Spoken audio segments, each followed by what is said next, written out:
live session. So we're going to be looking at a bunch of things around the earnings reports that we've been writing about for the last few days, a bunch of companies that we talked about. If you're a sophisticated investor or a professional investor, your job is basically to find these dislocations, or you could say mispricings that happen, and essentially make use of that. Where basically the market action fundamentally contradicts kind of reality that you see. So that is where the real value lies for a sophisticated or professional investor. Now, with that being said, this week we've got two major contradictions. One is the fact that interest rates, I call the network of central banks as the sort of control room, because they're like basically changing interest rates to stimulate or restrict money flows, essentially. The other side of this is basically the historic valuations that the stock markets have had. So with that, what we're going to also talk about is to hedge some of this.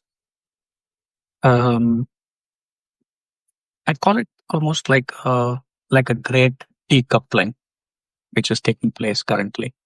And with that, we will look at, for the next few minutes, we'll look at how the control room is kind of diverging across various jurisdictions. And it's not the same sort of process being used everywhere. So that creates opportunities. Then we'll talk about the actual factory floor and how it is kind of fragile and why you should be aware of that. So in a factory floor, you always have inventory coming in, and then there is offtake on the other side. Now, what is happening in that is something that we'll be talking about.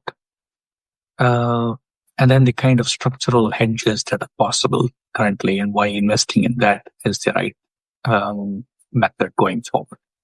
But more importantly, our strategy is now available to retail investors. There is a link that's available in the most recent post that I sent out around the world, except for US and Canada. You can invest in our strategy directly.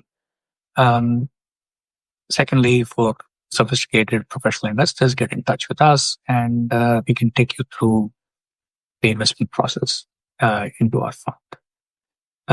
And then we are also going either for a stock listing for our fund, so basically a Frankfurt listing, or otherwise we are looking at launching this as an institutional fund. So both things being explored at the moment. So watch the space for more information.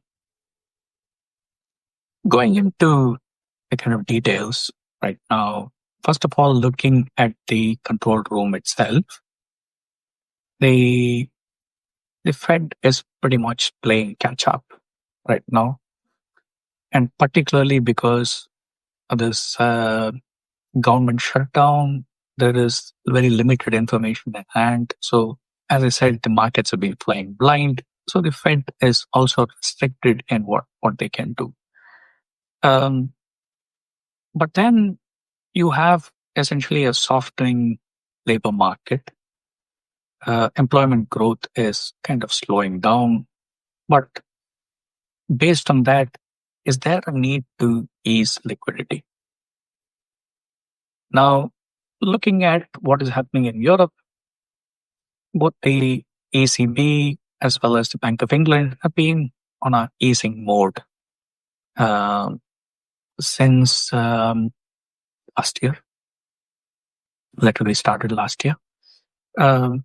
So this is kind of supported by inflation that is somewhere close to the target. Don't ask me if